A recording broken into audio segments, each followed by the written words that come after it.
Vor 6 Jahren habe ich begonnen, meinen Südhang mit Edelkastanien zu bepflanzen. Dort soll ein Hain mit Maronen, Walnüssen und anderen Früchten wachsen. Lage und Boden sind dafür ideal. Trotzdem leben von 70 gepflanzten Kastanienbäumen heute nur noch 39 Stück. Das ist eine Ausfallsrate von 44%. Was ist passiert? Zumindest ein Baum ist mir tatsächlich verdurstet. Kastanien sollen es ja eher trocken mögen und deshalb gut für den Klimawandel gerüstet sein. Richtig ist, dass Edelkastanien absolut keine Staunässe tolerieren. Wasser brauchen sie trotzdem, insbesondere wenn sie Früchte produzieren sollen. Man sieht ihnen den Durst lange nicht an. Wenn sich Blattspitzen nach unten wölben, wird es kritisch. Eine dreijährige Kastanie ist mir im ersten Jahr ihrer Freisetzung von einem Wochenende zum anderen verdorrt. Vielleicht war sie als Topfpflanze aus der Baumschule regelmäßigeres Wasser gewöhnt. Vielleicht war es zu heißtrocken. Vielleicht war ich auch zu sehr von ihrer vermeintlichen Trockenresistenz überzeugt. Jedenfalls habe ich inzwischen eine Bewässerungsanlage installiert. Meine ersten Kastanienbäume habe ich ohne Wurzelschutzgitter einfach so in den Waldboden gesetzt. Ich konnte mir nicht vorstellen, dass Wühlmäuse und andere Nager eine veritable Gefahr darstellen, wodurch bei mir im Wald überall wilde Kastanien zuhauf Natur verjüngen. Diese Wahrnehmung ist voreingenommen. Im Wald stehen nur jene Bäume hoch, die eben nicht gefressen worden sind. Das gilt insbesondere für Wildverbiss. Pflanzen der Gattung Castanea sind für Rehe eine absolute Delikatesse. Egal ob als Knospe oder Blattgrün, bei exotischen Hybriden gibt es kein Halten. Das Vieh ringt herkömmlichen Verbissschutz mit vollem Körpereinsatz zu Boden und frisst alles, was aus der liegenden Wuchshöhle ragt. Inzwischen sichere ich jede Kastanie mit stabilem Drahtzaun und mindestens 3 Pflanzstäben. Von meinen ersten ausgepflanzten Bäumen, das waren 6 Stück, hat kein einziger überlebt. Zwischen Phytophthora und Kastanienrindenkrebs ist Coryphonectria parasitica bei mir die häufigste Todesursache. Der Unterschied ist oft schwer auszumachen, insbesondere wenn Bäume im Frühling schlicht nicht austreiben. Gibt es Risse, Überwallungen oder rötliche Verfärbungen an der Rinde, Wurzeltriebe und Stockausschläge, tippe ich auf Kastanienrindenkrebs. Andernfalls beschuldige ich die Tintenkrankheit. Quantitativ würde ich 4/5 aller Ausfälle Coryphonectria parasitica anlasten. Also mindestens 36% meiner Zuchtkastanien sind am Kastanienrindenkrebs gestorben. Maximal ein einziger Baum wegen Phytophthora und das auch nur, weil ich keine alternative Erklärung für sein Absterben ausmachen konnte. Die restlichen 8% Ausfall sind meiner Naivität geschuldet. Warum habe ich Kastaniensorten gepflanzt, die offensichtlich nicht gegen Kastanienrindenkrebs resistent sind? Rückblickend ist das eine gute Frage. In meiner Gegend stehen noch sehr alte Edelkastanien, die zwar seit Jahrzehnten am Schlauchpilz erkrankt sind, aber immer noch viele Früchte tragen. Hypovirulenz sei Dank. Weil kranke und abgestorbene Bäume immer sofort entfernt werden, erwecken solche Langzeitüberlebenden den Eindruck, als wäre das mit dem Kastanienrindenkrebs bei uns in Europa gar nicht so schlimm. Erst seit ich selbst eine Kastanienplantage habe, fallen mir bei anderen Anlagen Fehlstellen und Nachpflanzungen im Baumraster auf. Auch werde ich hellhörig, wenn spezialisierte Baumschulbesitzer über massive Frostschäden oder andere Kalamitäten berichten, um fehlenden Baumbestand zu legitimieren. Es empfiehlt sich, Baumbezugsquellen über mehrere Jahre hinweg regelmäßig aufzusuchen. Bei den gebietstypischen Castanea sativa Sorten, die ich ausgewählt habe, war das Risiko sicher unterbewertet, aber klar. Entsprechend hat von den Südtiroler Gelben nur ein einziger Baum überlebt. Alle H2 gedeihen weiter prächtig. Die Sorte Ecke 1 dürfte gleich zu Beginn von Rehen aufgefressen worden sein. Bei den Hybriden war ich am Anfang der Auffassung, dass die gängigen Sativa crenata Kreuzungen zumindest gegenüber Coryphonectria parasitica hinreichend widerstandsfähig seien. Im Netz gibt es Listen mit Angaben zu deren Resistenz und Verbreitung. Jede Baumschule preist genau diese Umstände an.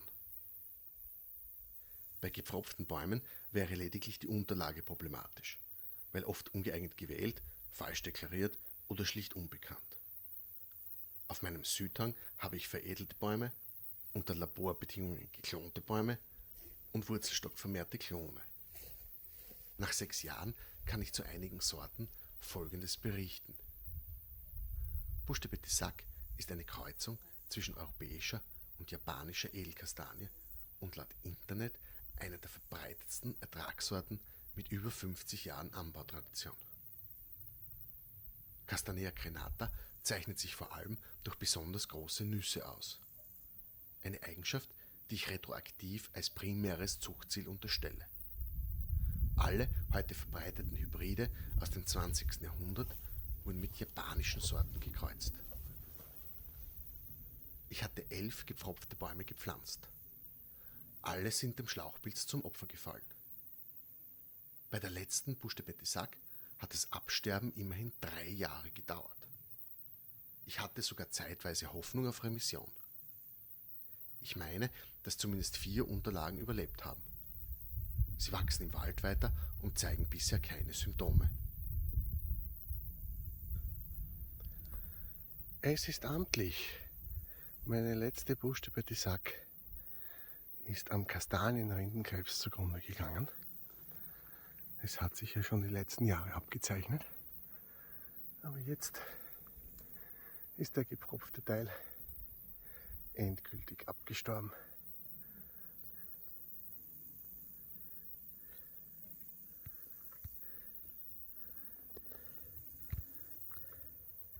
Es gibt aber eine Menge junger Wurzeltriebe, die ich an dieser Stelle auch belassen werde. Marigold. Vor 40 Jahren gezüchtet, soll Marigold der Tintenkrankheit gut trotzen. Weil Phytophthora Baumwurzeln zerstört, habe ich von dieser Sorte nur Klone.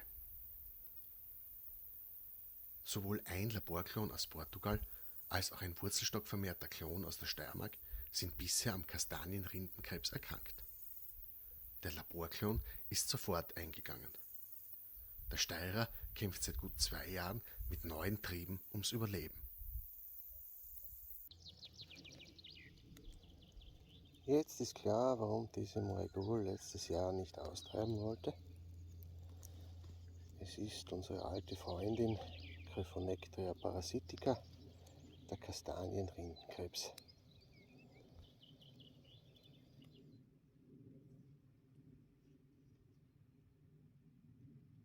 Massol. Meine Nachbarn haben gute Erfahrungen mit dieser Sorte.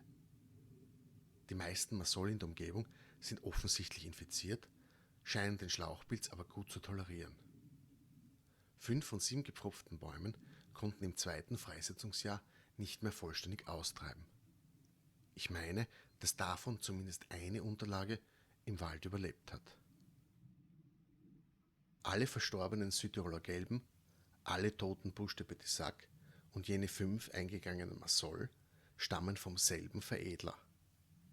Die Sterberate bei Bäumen dieser Baumschule beträgt bisher 78%. Es gibt eine ungewöhnlich zähe Kastanie aus dieser Charge. Nach 3 Jahren lässt sie sich die Infektion mit dem Schlauchpilz immer noch nicht anmerken. Auch fällt auf, dass die Unterlage mehr Resistenz zu besitzen scheint als die hybride Sorte selbst. Die vernarbten und überwölbten Risse in der Rinde reichen von oben nur bis zur Veredelungsstelle. Die Unterlage zeigt keine Symptome. Ich besitze auch wurzelstockvermehrte Klone dieser Sorte. Eine solche Massol ist Phytophthora zum Opfer gefallen. Ich kann mir ihren plötzlichen Tod nicht anders erklären. Der Baum wurde von mir im September 2023 ausgepflanzt und ist im darauffolgenden Sommer als einziger schlagartig verdorrt. Keine Auffälligkeiten an der Rinde, keine Wurzelaustriebe.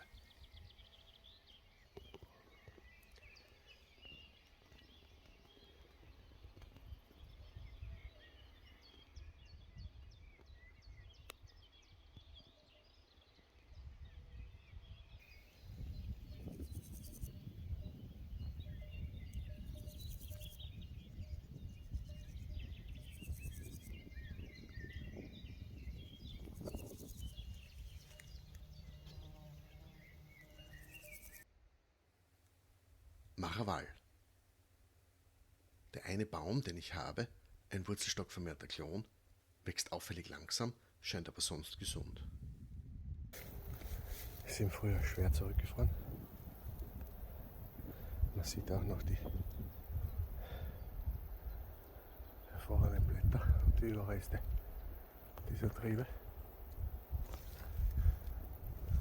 Aber auch hier gibt es einige Blüten.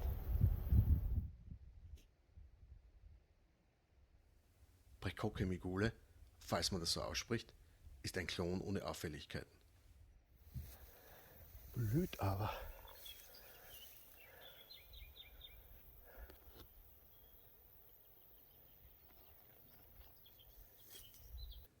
Die Sorte Malak wurde mir als besonders widerstandsfähig empfohlen. Ob dem so ist, wird sich herausstellen. Ich habe diese Klone erst im Herbst 2023 gekauft und ausgepflanzt. Zwei haben leicht gelbliche Blätter. Der Rest sieht gut aus. Die Frage ist wie immer, zu viel Wasser oder zu wenig Wasser?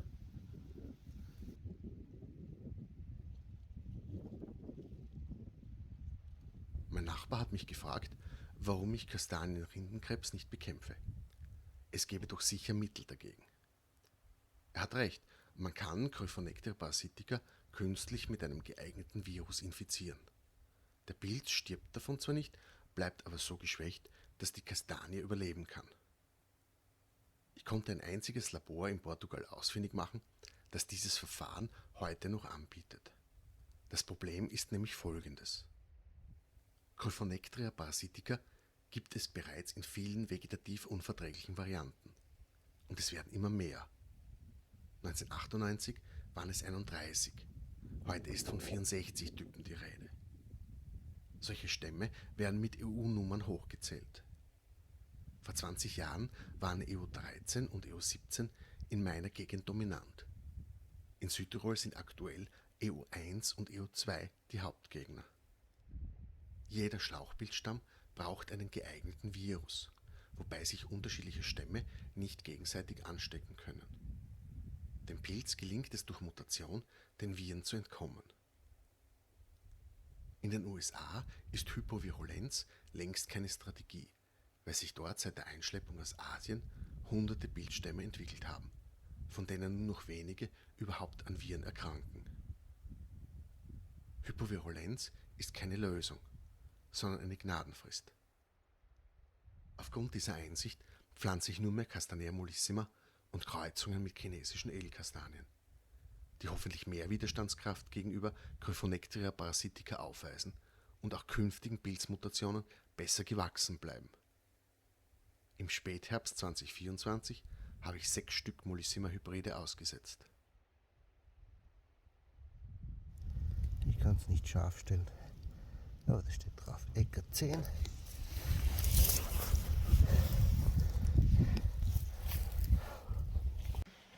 Äcker 4.